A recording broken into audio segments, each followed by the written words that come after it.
మంత్ర, యంత్ర, తంత్ర, మూలిక, రుద్రాక్ష, నవరత్న, హోమ, క్రియ, జ్యోతిష్య, వాస్తు, హస్త సాముద్రికాలచే బ్రహ్మాస్త్ర పరిష్కార మార్గం. శ్రేయం గురుదత్త. ఆత్మీయులందరికీ స్వాగతం. మనకు సెప్టెంబర్ 21వ తేదీన ఆదివారం అమావాస్య అవుతుంది. ఈ 21వ తేదీ రాత్రి 2 గంటల నుండి అంటే 12 వరకు మనము పిఎం అంటాము. 12 తర్వాత అంతా కూడా మనం ఏఎం అని చెప్పేసి కౌంట్ చేస్తాం కదా. సరే, 21వ తేదీ రాత్రి 2 గంటల నుండి మనకు అమావాస్య ప్రారంభమవుతుంది. అంటే ఆదివారం పరిపూర్ణంగా ఉండడం జరుగుతుంది. ఈ ఆదివారం అమావాస్య రావడం అనేటువంటిది చాలా విశిష్టంగా ఉత్కృష్టమైనటువంటి విధానము. సాధకులకు ఇదంతా కూడా చాలా అంటే ఎదురు చూసేటువంటి విధానము. కొంతమంది ఈ బదినికలు తీసుకునేటువంటి విధానం కావచ్చు, లేక తాంత్రిక సంబంధమైనటువంటి మూలికల సేకరణకు కావచ్చు, ఉపాసనలకు కావచ్చు, మంత్ర ఉపదేశాలకు కావచ్చు, చాలా విశిష్టమైన చాలా శక్తివంతమైనటువంటి రోజు. ఇక ఈ రోజు ఏమి చేయాలి అంటే, మీరు సహజంగా ఏం చేస్తారు అంటే ఉదయము 4ంటికి కానీ 5ంటికి కానీ లేచి మీరు సాధన చేయడం అనేటువంటిది జరుగుతూ ఉంటుంది. ఉదయము 4, 4:30 ఇలా. ఈసారి 2ంటికి రాత్రి 2ంటికి అంటే తెల్లవారుజామున 2 ఆ ప్రాంతం అనమాట, అప్పుడే స్టార్ట్ అవుతుంది. కనుక మీరు ఉదయము శుభ్రంగా 2ంటికి లేచి స్నానపానాదులన్నీ ముగించుకొని మీరు 3ంటికి కూర్చోవాలి.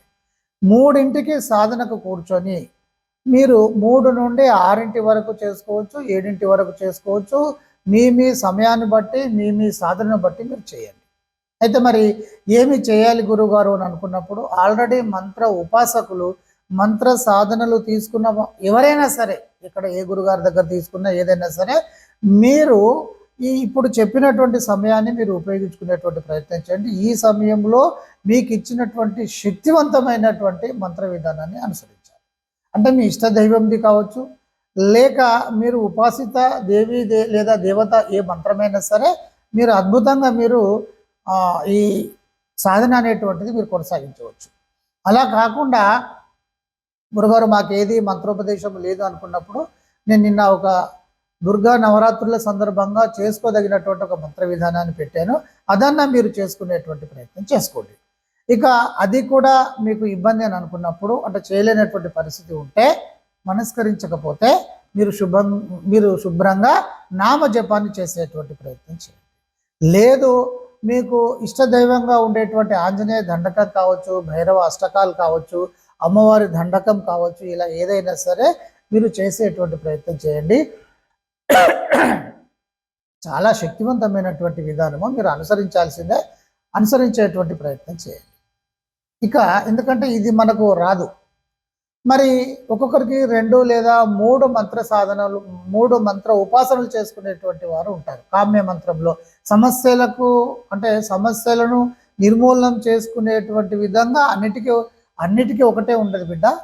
అన్నిటికీ ఒకే మంత్ర విధానం ఉండదు, రకరకాలుగా ఉంటుంది. దానిని బట్టి మీరు కొనసాగించేటువంటి అవకాశం ఉంటుంది. మరి అలాంటప్పుడు ఏది చేయాలి అంటే, మీకు ఏ సమస్య ప్రబలంగా ఉంది, ఏ సమస్య మీరు పూర్తిగా నిర్మూలనం చేసుకోవాలి అని అనుకుంటారో, దానికి సంబంధించినటువంటి మంత్ర విధానాన్ని తీసుకొని మీరు చేయడం అనేటువంటిది చేయండి.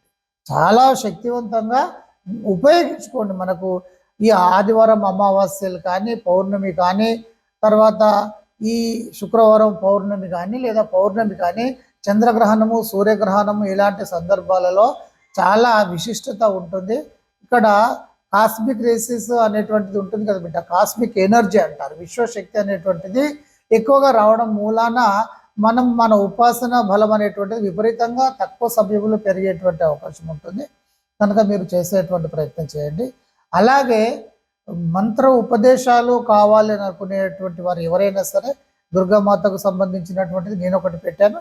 చాలా ఒక పద్ధతి ప్రకారము చాలా శక్తివంతంగా మంత్ర సాధన చేయాలి అని అనుకునేటువంటి వారు, గురు పరంపరగా అంటే గురు విధానం అనుసరించి మీరు మంత్రోపదేశాలు తీసుకోవాలి అని అనుకునేటువంటి వారు, మీరు ప్రత్యేకంగా కాల్ చేయండి. ఏదైనా సరే మీకు హోమం చేసి మంత్రోపదేశము ఇవ్వడం అనేటువంటిది జరుగుతూ ఉంటుంది. మీరు వివరాలు కాల్ చేసి అన్నీ తెలుసుకునేటువంటి ప్రయత్నం చేయండి.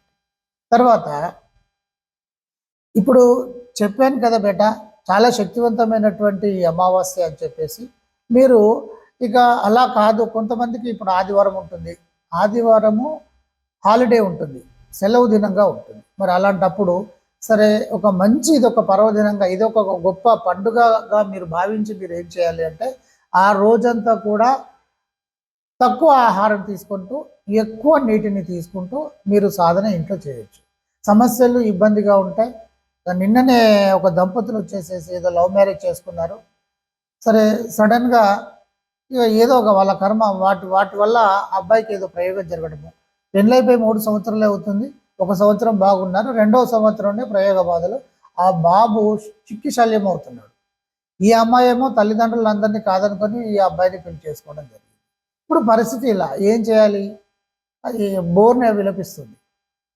ఇట్లాంటి ఏదైనా ఇబ్బందులు ఉన్నాయి అని అనుకున్నప్పుడు భార్యాభర్తలు ఇద్దరు కూడా కలిసి చేసుకోండి. నేను చాలా స్పష్టంగా ఒక విషయాన్ని ఈ సందర్భంగా నేను చెప్తున్నాను. ఎవరైనా సరే తమ శక్తి సామర్థ్యాలను పూర్తిగా ఉపయోగించుకోండి. మీరు ముందుగా ఫస్ట్ అంటే మొట్టమొదటిసారిగా మీరు పట్టుకోవాల్సింది ఏంటిది అంటే దైవ విధానాన్ని కాదు, మీ శక్తి సామర్థ్యాలనే మీరు పట్టుకోవాలి.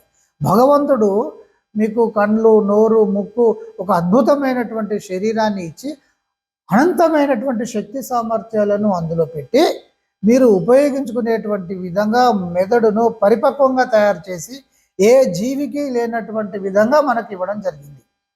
అంటే దాని అర్థం ఏమిటి?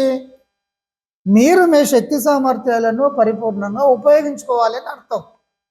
మన శక్తి సామర్థ్యాలను మనం పరిపూర్ణంగా ఉపయోగించుకోకుండా దైవం మేలు చేస్తుందా, ఇంకొకరు మేలు చేస్తుందా అని వెళ్ళడం, మరి అది ఏమంటారు మీకు మీరే ఆలోచన చేసుకోండి. నేను వ్యాఖ్యానించదు. భగవంతుడు మన శక్తి సామర్థ్యాలు ఇచ్చినప్పుడు ఉపయోగించుకోవాలి కదా. ఉపయోగించుకుంటూ ముందుకు వెళ్ళినా కూడా మనకి ఇబ్బందులు ఎదురవుతుంటాయి. అవును, ఖచ్చితంగా అవుతుంటాయి. నక్షత్ర గ్రహ దోషాలు కావచ్చు, ఈ ప్రయోగాలు కావచ్చు ఇత్యాది. కానీ మీరు సంపాదించేటువంటి విధంగా, మీరు గౌరవ మర్యాదలు పొందేటువంటి విధంగా, మీ కుటుంబాన్ని మీరు అద్భుతంగా తయారు చేసుకునేటువంటి విధంగా మీకు శక్తి సామర్థ్యాలు ఇవ్వబడ్డాయి. కొన్ని మన కంటికి కనిపించవు. ఆ కనిపించిన వాటి సంగతి తర్వాత. ముందు మీరు ఎదిగేటువంటి ప్రయత్నం చేయాలి. జ్ఞానాన్ని బాగా పెంచుకోవాలి, అప్డేట్ అవుతూ ఉండాలి, ముందుకు వెళ్ళాలి. మీరు బయటికి వచ్చేసి తల్లిదండ్రులు కాదని మీరు బయటికి వచ్చేసేసి పెళ్ళిళ్ళు చేసుకుంటున్నారు, ముందుకు వెళ్తున్నారు, లేకపోతే అమెరికాకు వెళ్తున్నారు, ఎక్కడికో వెళ్తున్నారు అనుకున్నప్పుడు మీ శక్తి సామర్థ్యాలను మీరు పరిపూర్ణంగా ఉపయోగించుకోవాలి కదా. అడుగడుగునా మీ మనసు మిమ్మల్ని ఇబ్బంది పెడతా ఉంటుంది. అసలు దాన్ని మనము అంటే చెక్ పెడుతూ మనం ముందుకు వెళ్ళాల్సినటువంటి పరిస్థితి మనం తయారు చేసుకోవాలి. మనకు శక్తి సామర్థ్యాలు ఇవ్వబడ్డాయి కదా, ఇది గుర్తుపెట్టుకోండి.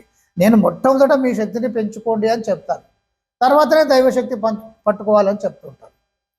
అయితే ఇక్కడ మన శక్తిని మనం పట్టుకొని ముందుకు వెళ్తూ కూడా ముందు జాగ్రత్తగా దైవశక్తి విధానం అనేటువంటిది కూడా ఉంటుంది, పట్టుకోవచ్చు. ఎందుకు పట్టుకోవచ్చు అంటే మన శక్తి కొంతవరకు, మనకు లిమిటేషన్స్ ఉంటాయి కదా. మనం హైట్ కొంతవరకు పెరుగుతాం బిడ్డ, అంతే కదా. మనము మైండ్ను ఉపయోగించుకుంటూ ఎంతవరకు వెళ్ళాలో అంతవరకు వెళ్తాం, కానీ కొన్ని మనకు లిమిటేషన్స్ ఉంటాయి. ఆ లిమిటేషన్ ప్రకారమే మనము ఉండగలుగుతాం. మనం ఎంత తినాలో అంతవరకే తినగలుగుతాం. ఎక్కువ తింటే ఏమవుతుందో మనందరికీ తెలిసినటువంటి విషయమే కదా. అంటే ప్రకృతి ఏ విధంగా పెట్టాలో ఆ విధంగా మనకు పెట్టింది, దాని ప్రకారం మనం వెళ్తూనే. కానీ అన్లిమిటెడ్గా మీ శక్తి సామర్థ్యాలను ఉపయోగించుకొని వెళ్ళేటువంటి ఒక విధానాన్ని ఈ మెదడు అనేటువంటి ప్రక్రియ రూపంలో మీకు అనంతమైనటువంటి శక్తిని ఇవ్వడం జరిగింది. దానిని మనం పరిపూర్ణంగా ఉపయోగించుకోవచ్చు. ఈ లిమిటేషను దాటి కొన్ని సునామీలు వస్తే, ప్రకృతి వైపరీత్యాలు, ప్రకృతి ఇలాంటివి వస్తే మనం చేసేది ఏముండదు బిడ్డ, సైలెంట్గా చూస్తూ కూర్చోవడమే. అంటే కొన్ని లిమిటేషన్స్ మనకున్నాయి. ఈ కొన్ని లిమిటేషన్స్ దాటి ఉండేటువంటి విధానం ఉంటుంది కనుక దైవశక్తిని కూడా పట్టుకునేటువంటి ప్రయత్నము మీకు ఇష్టమైతే చేసుకోండి, లేదంటే మీ పద్ధతిలో మీరు వెళ్ళండి. ఇక బాగా ఇబ్బంది పడేటువంటి వాళ్ళు ఎవరైనా సరే మంత్ర విధానాన్ని ఇప్పుడు నేను చెప్పినటువంటి విధంగా అమావాస్య రోజు మీరు ఉపయోగించుకునేటువంటి ప్రయత్నం చేయండి. చాలా శక్తివంతంగా మీరు ముందుకు వెళ్ళి తీరుతారు. అందరికీ బ్లెస్సింగ్స్.